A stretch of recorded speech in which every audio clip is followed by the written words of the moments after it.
Bueno, además está decir que uno de los dolores más grandes de cabeza que a todos los uruguayos nos ha traído la pandemia tiene que ver con el aspecto laboral, y eso directamente repercute en una situación económica, bueno, cuyos números vamos conociendo no solamente a nivel de nuestro país, sino a nivel internacional, y es la gran preocupación que genera. Hoy en día el tema del empleo es sustancial, es fundamental. Por eso se impone un diálogo con la presidenta de la Agencia Nacional de Desarrollo, Carmen Sánchez, a quien tenemos aquí en estudios y ya le estamos dando la bienvenida. Carmen, ¿qué tal? Buen día. Buen día, un gusto estar acá con ustedes. Bueno, creo que un reflejo de la enorme preocupación que tenemos todos por el tema del empleo se podría ver en este fenómeno que a través de un proyecto, de un llamado que realiza la agencia, genera un récord de inscriptos, ¿no es así? Sí, nosotros tenemos distintos programas, tanto para emprendedores como para empresas, pequeñas empresas que ya están instaladas, y este año particularmente con el programa de Capital Semilla, tradicionalmente se presentan emprendedores con una primera idea y luego pasan a formular el proyecto.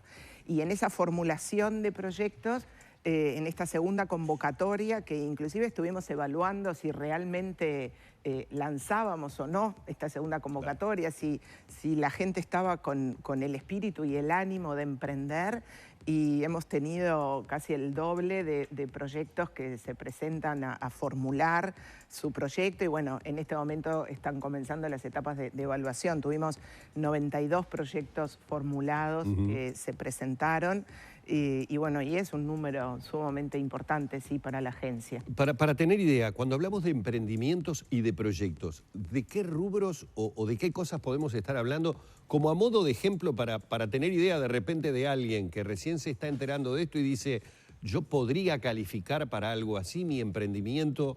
En este caso, esta convocatoria puntual de Capital Semilla es para emprendimientos que aportan un cierto valor diferencial a lo que se viene haciendo.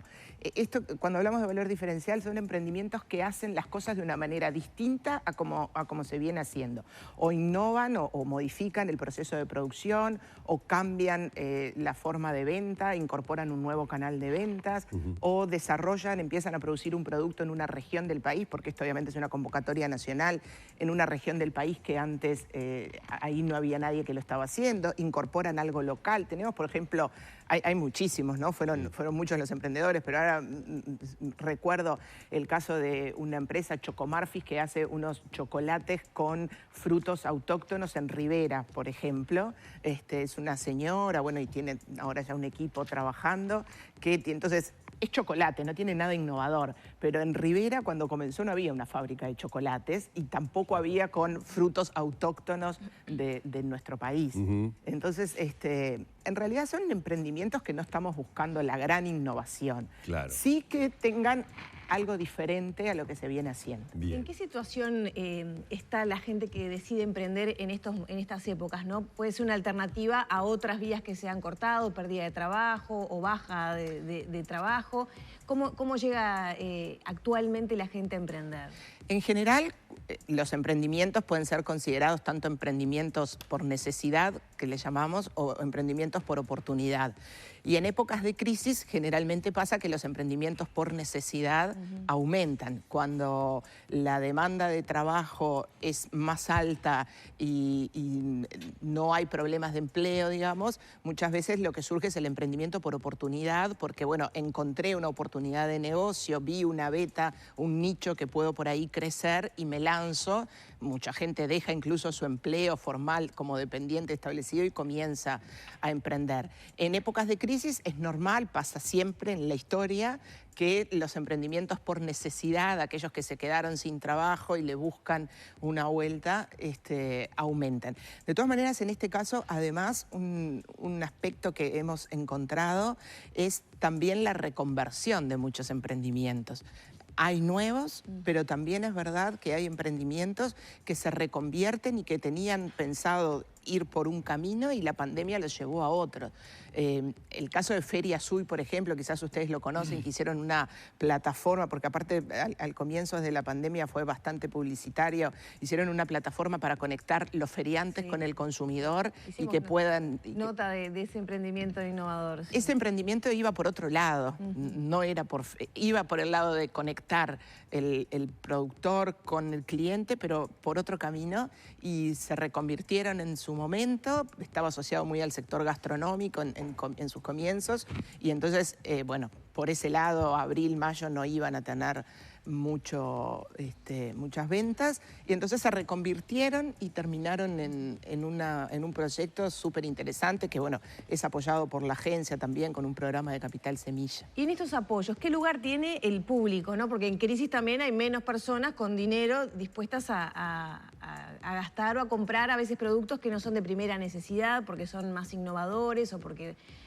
¿Cómo se vinculan esas dos cosas? Nosotros hemos hecho una campaña también desde que comenzó la pandemia que la verdad nos gustó mucho y ha tenido muchos resultados, del consumir local, consumir en tu barrio, y creo que se generó una conciencia importante entre los uruguayos de quedarme en esos momentos donde había un poco más de confinamiento, quedarme en el barrio y, bueno, ir en vez de a grandes superficies, ir al comercio local, apuntar a emprendedores locales.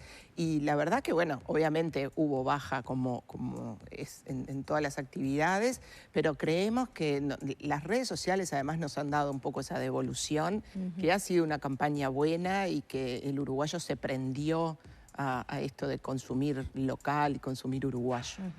Para sistematizar todo esto, de todas maneras están lanzando el observatorio, ¿no? Sí, ayer precisamente firmamos un convenio con el Ministerio de Trabajo y Seguridad Social para poder obtener información. Este es un objetivo que nos planteamos apenas comenzamos nuestra gestión en la agencia, que bueno... la tuvimos que dejar de lado los primeros meses, pero siempre teníamos ese objetivo.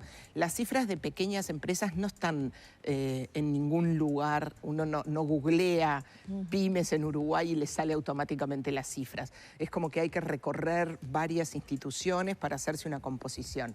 Y creemos que como agencia es un objetivo que tenemos que cumplir, poder informar a la población de estas pymes, cuántas son, cuántos empleos generan, qué contribución realizan al Producto Bruto del país, porque realmente es muy importante. Son el 99% de las empresas del país.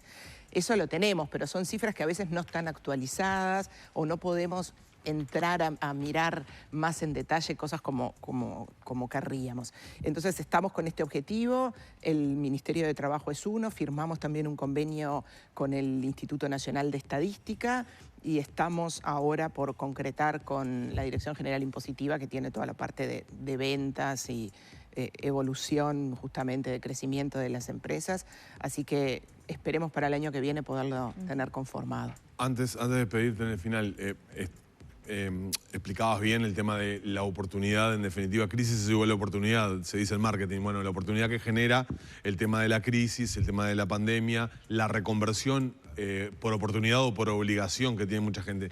¿Tienen el reglamento de cuántas pymes quedaron por el camino? Nosotros, el 13 de agosto se celebraba el Día de la MIPYME y en ese momento... Por esto que hablaba antes de que los datos no están tan fluidos, entonces ahí hicimos como una puesta a punto y desde febrero hasta julio habían cerrado unas 7.000 empresas y se habían perdido unos 40.000 puestos de trabajo en este sector.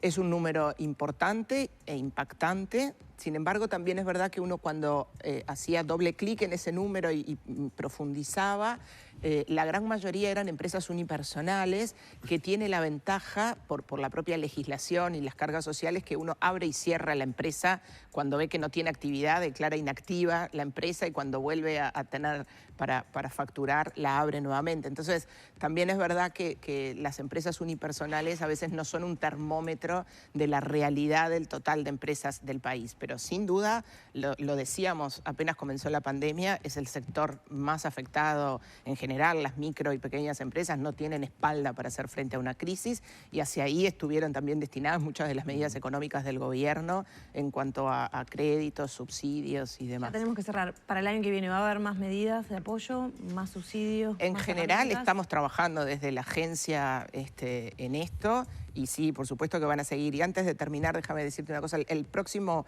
19 de noviembre, el jueves que viene, estamos celebrando el Día Nacional de la Cultura Emprendedora, el Día del Emprendedor, y vamos a estar haciendo un reconocimiento a muchos emprendedores que emprendieron o que le buscaron la vuelta en este año tan especial de pandemia, así que desde ya los invitamos a que nos puedan acompañar y poder también replicar después estas historias de algunos emprendedores que lograron, aún en un año complicado, salir adelante. Bueno, vamos a agradecer muchísimo a Carmen Sánchez, presidenta de la Agencia Nacional de Desarrollo, estos minutos en la mañana de Arriba Gente. Muy amable. Un gusto, a las órdenes.